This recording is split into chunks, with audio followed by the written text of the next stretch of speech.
Hola de nuevo. ¿Cómo estás? Espero que muy bien. Cuenta la leyenda que cuando Ares, el dios griego de la guerra, acudía a la batalla, nunca lo hacía solo. Llevaba con él a sus dos hijos, a Fobos, dios del miedo, y a Deimos, dios del terror. Los acompañaba un cuarto dios, bueno, en este caso una diosa, la hermana de Ares, y por consiguiente tía de estos, Enio, la sanguinaria de la familia, la diosa del horror, a la que Homero llamaba la destructora de ciudades. En fin, una familia peculiar. Naturalmente hoy no vamos a hablar de mitología, eso lo dejaremos para otra ocasión. Te he contado esto porque me pareció oportuno dado el tema que nos ocupa hoy, y es que de ahí procede la palabra fobia, de Fobos, el dios griego del miedo.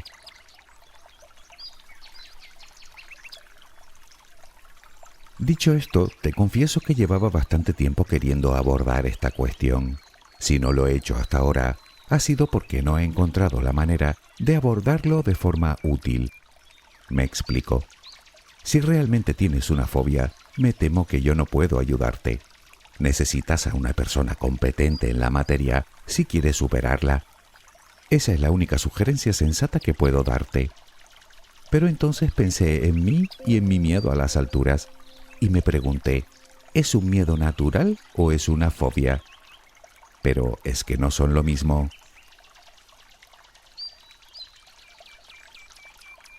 La respuesta a esa pregunta es un no rotundo.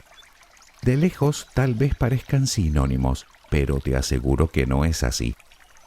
La prueba está en que todo el mundo tiene miedos, pero no todo el mundo tiene fobias. Así que después de investigar un poco, llegué a una conclusión muy útil, al menos para mí. Miedos los tengo a montones, pero ahora sé que fobias, afortunadamente no tengo ninguna. Tal vez a ti no te parezca una información de utilidad, pero entenderás que todo lo que sea conocerse a uno mismo lo es, y mucho. Además, mira por dónde, ahora hablo con más propiedad. Ahora ya no uso la palabra fobia para describir lo que viene a ser un miedo natural, a darme un buen porrazo como me caiga de ahí arriba. ¿Qué es exactamente una fobia? ¿Qué diferencia existe entre miedo y fobia? ¿Cómo y cuándo aparecen? ¿Cuántas hay? Tal vez, después de escuchar este audio, tú también logres conocerte un poco mejor.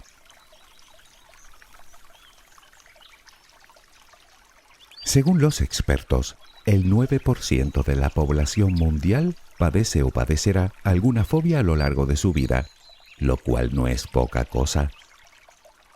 Pero empecemos por el principio. ¿Qué es exactamente una fobia?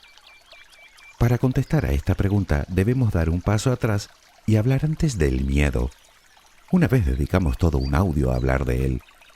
Vimos que el miedo es una emoción primaria y completamente adaptativa que surge ante posibles peligros o adversidades y que ha permitido nada menos que la supervivencia de nuestra especie. Se trata de un mecanismo de defensa que tenemos no solo los humanos, sino casi todas las especies animales ante una situación que implique un peligro real y objetivo. De una forma u otra, nadie, absolutamente nadie, escapa de él. Sin embargo, la fobia va muchísimo más allá.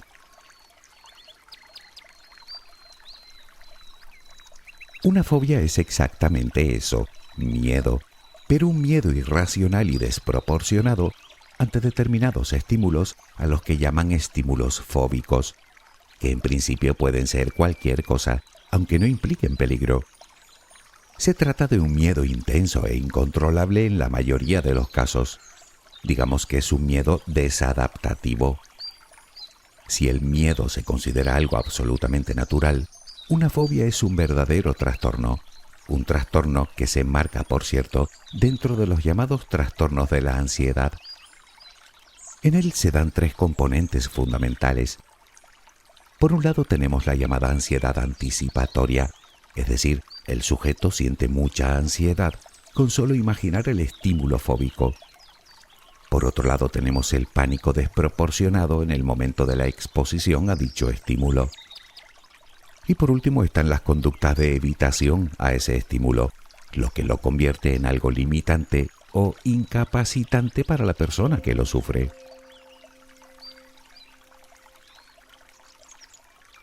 Como quiera que fuere, las fobias, si por algo se caracterizan, es por el profundo malestar que produce en quienes la padecen. Los síntomas que genera son muchos y muy variados. Por un lado están los fisiológicos: respiración agitada, sudoración, taquicardia, náuseas, sequedad en la boca. Por otro, los síntomas cognitivos, como el terror y la excesiva preocupación, alimentada por pensamientos negativos y catastrofistas. Y por otro tenemos los conductuales, que es, como dijimos antes, la propia evitación del estímulo que nos causa la fobia. Y lo peor es que todo esto puede desembocar a su vez en otros síntomas más profundos, como el sentimiento de vergüenza, la baja autoestima y la desvalorización de uno mismo, el retraimiento, el aislamiento, el miedo a ser juzgado, obsesiones, compulsiones. Naturalmente, dependiendo de la persona que lo padezca, estos síntomas varían en intensidad.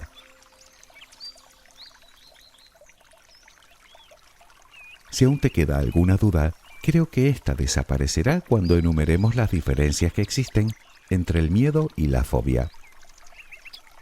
La primera es la propia percepción del peligro.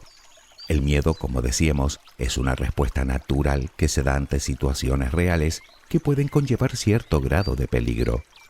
La fobia, por contra, es el miedo irracional ante un estímulo en concreto que a priori no entraña un riesgo real.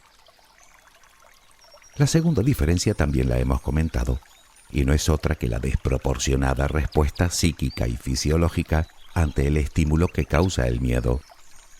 Un miedo natural obviamente nos ocasiona también algunos de los síntomas anteriormente descritos, lo que desde un punto de vista puramente funcional nos prepara para la huida o para la lucha.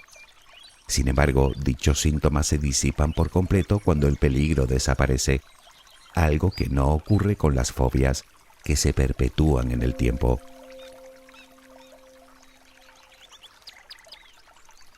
Por otro lado, cuando sentimos miedo, sentimos un lógico rechazo o aversión hacia lo que nos produce ese miedo. En la fobia, más que rechazo hacia lo que se teme, es un profundo odio que termina generando problemas personales y sociales. Otra diferencia es que el miedo es algo que aprendemos como experiencia de vida. Por ejemplo, si una vez te caíste bajando unas escaleras, es normal que ahora tiendas a poner más atención cuando lo hagas. Sin embargo, en una fobia sentimos un miedo persistente a un objeto o a una situación o a una idea que en principio no tiene justificación de ser. Otra diferencia clara entre miedo y fobia es el grado de control. Como hemos dicho muchas veces, como seres humanos no podemos evitar las emociones y los sentimientos, pero sí que hasta cierto punto los podemos controlar. Y el miedo no es una excepción. Sin embargo, en la fobia, la simple exposición al estímulo provoca una respuesta inmediata y descontrolada de ansiedad, si no es que acaba directamente en una fuerte crisis de angustia, perdiendo incluso la racionalidad. Digamos que la persona que siente la fobia se siente completamente superada por ella, y es algo que no puede evitar. Además, el miedo no solo se puede controlar, sino que se puede superar con solo poner un poco de voluntad por parte del sujeto. La fobia, por contra, siendo un trastorno, requiere de tratamiento especializado. Otra diferencia radica en el propio recuerdo de lo temido. Me explico. Cuando recordamos alguna situación o estímulo que nos produce un miedo normal o adaptativo, dicho recuerdo no suele contener distorsiones, es decir, que el recuerdo permanece intacto, aunque nos produzca cierta ansiedad. Con la fobia, el individuo intenta a toda costa no evocar dicho recuerdo, llegando incluso a bloquear la parte de la memoria que lo contiene.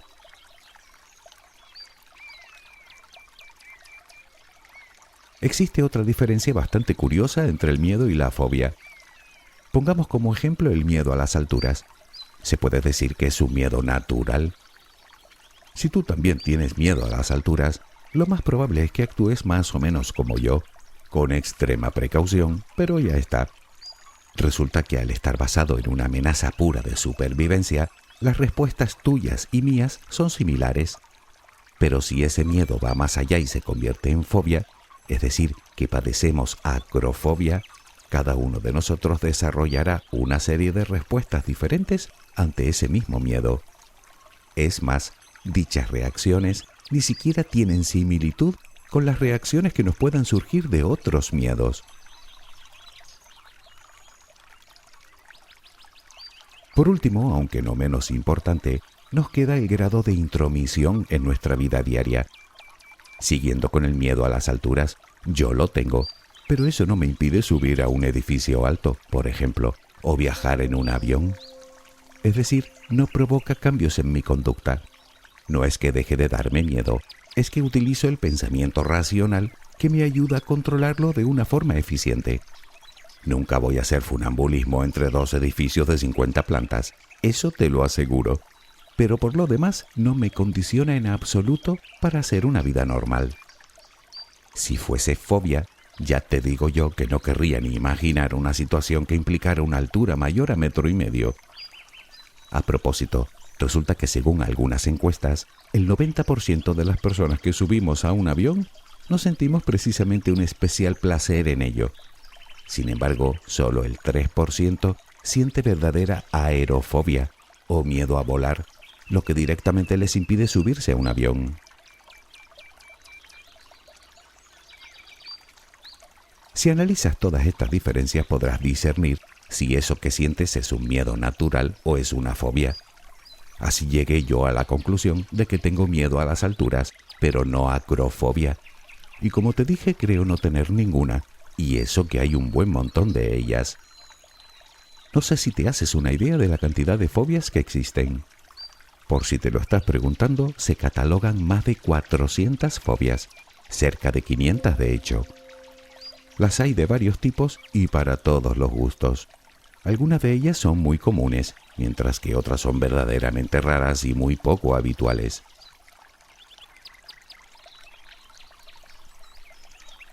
Pero al tema, ¿cuántos tipos de fobias existen? Las fobias se clasifican principalmente en 3 grandes grupos. La fobia social, también conocida como ansiedad social, la agorafobia y las fobias específicas, que a su vez se subdividen en varias más. La fobia social es un miedo irracional y persistente ante situaciones en las que la persona pueda llegar a sentirse juzgada o analizada por los demás, ya sea una fiesta o cualquier encuentro social, como si se encontrase a alguien conocido por la calle. Naturalmente, la respuesta propia es la evitación de dichas situaciones, aunque es relativamente común que la persona intente superar su miedo consumiendo algún tipo de sustancia, como el alcohol, que le permita, digamos, relajarse un poco ante dichos momentos. La agorafobia, por su parte, consiste en el miedo a permanecer en lugares de donde la persona considera que es difícil escapar o donde cree que le es complicado disponer de ayuda. Puede ser desde ir sin compañía por la calle, estar en medio de una gran multitud, pasar por un puente, acudir a un estadio o incluso estar en espacios cerrados. Por último tenemos las fobias específicas, que como te dije se subdividen en varios tipos más. Por un lado tenemos la fobia a los animales, y aquí se incluyen todo tipo de especies, incluso perros, gatos o caballos. También tenemos la fobia a los espacios naturales, por ejemplo la fobia a la lluvia o pluviofobia, a las tormentas, brontofobia, a las alturas o acrofobia, al sol, tanofobia, o al agua, hidrofobia.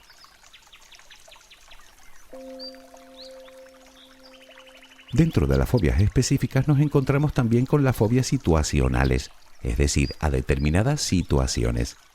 En parte pueden confundirse con la agorafobia, pero las motivaciones son diferentes.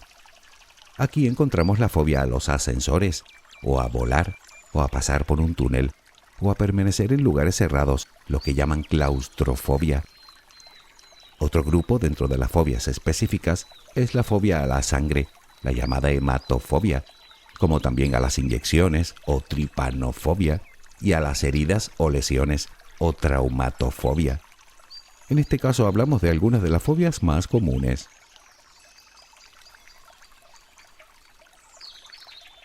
Por último están el resto de fobias que no se pueden enmarcar en ninguno de los tipos anteriores. La fobia al número 13 o triscaidecafobia, fobia a los payasos o coulrofobia, fobia a la comida o cibofobia, o incluso el miedo al mismo hecho de tragar, fagofobia. Y es que es en este apartado donde tenemos la colección más amplia de fobias, algunas verdaderamente extrañas, como la fobia al hogar, ecofobia, la fobia al dinero, crometofobia.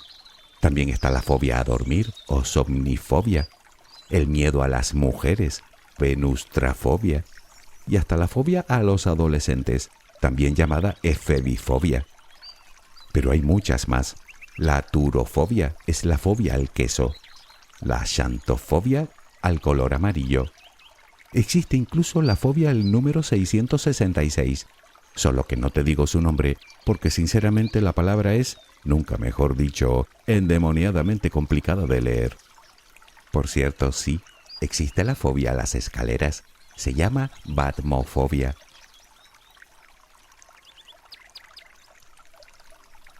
Ya te dije que existen cerca de 500 fobias catalogadas, y si investigas un poco verás que hay fobias que ni imaginabas, como la sofofobia, o miedo a adquirir nuevos conocimientos, o la autofobia, miedo a estar solo con uno mismo, incluso la fobofobia, es decir, la fobia a tener fobia.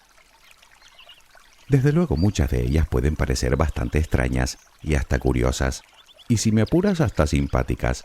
Sin embargo, para quien la padece, no es ninguna broma. Es más, generalmente quien tiene una fobia, según los estudios, no suele tener solo una, sino una media de 3, sobre todo cuando hablamos de fobias específicas, lo cual supone una auténtica complicación. No obstante, hay que decir que la persona que tiene una o varias fobias específicas, en realidad no es que tema el estímulo fóbico que la produce, sino a las posibles consecuencias que se deriven de él. Me explico. Quien tiene fobia a los perros teme que lo muerdan. Quien tiene fobia a los ascensores teme que se caiga. Quien tiene fobia a tragar teme atragantarse. Quien tiene fobia a las escaleras teme perder el control y caer. Y el que tiene fobia a caerse, que también existe y se llama vasofobia, teme lesionarse. En cuanto a su tratamiento, tal y como te comenté al principio, temo que yo no pueda hacer nada para ayudarte si ese es tu caso, aunque te aseguro que se pueden superar si acudes a un o a una terapeuta. En cualquier caso, la pregunta a la que aún no hemos dado respuesta es ¿cuándo y cómo surgen? Pues depende del caso. Si hablamos de fobia social, lo más probable es que haya surgido en la adolescencia, tal vez por tener padres o tutores sobreprotectores, aunque también puede ser por haber tenido oportunidades sociales excesivamente limitadas. Por contra, en el caso de la agorafobia, no existe consenso en su origen, aunque podría ser que el sujeto tuvo una vez un ataque de pánico en una situación concreta y adquiere el miedo a tener otro ataque en una situación similar.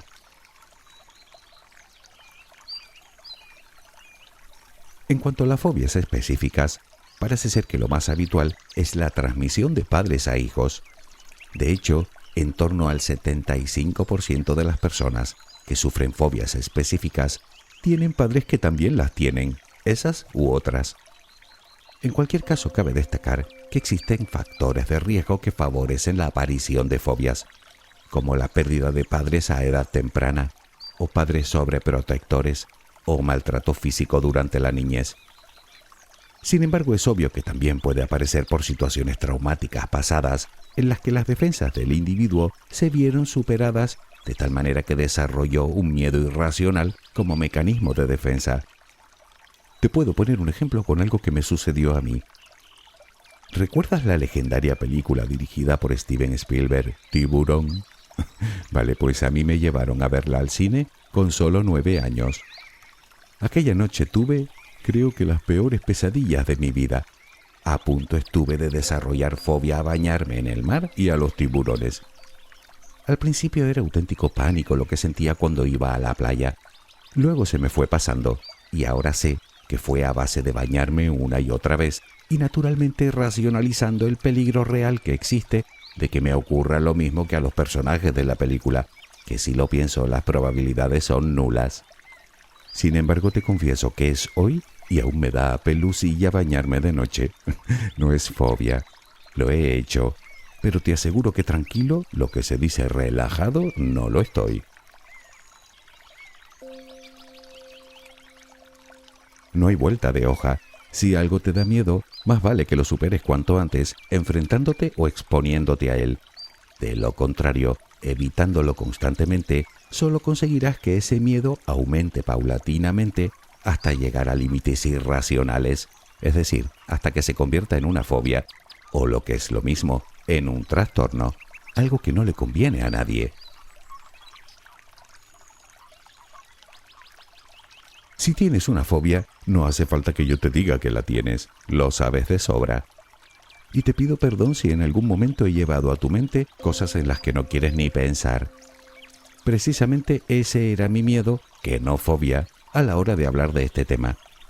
Pero bueno, también puede suceder que en tu caso, como en el mío, el miedo todavía no haya llegado a ese extremo y que de momento sea solo eso, miedo.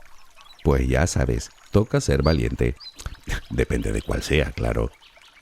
De lo que no me cabe ninguna duda es que a partir de ahora utilizarás la palabra fobia con algo más de propiedad. ¿A que sí? Espero que tengas una luminosa jornada. Hasta muy pronto.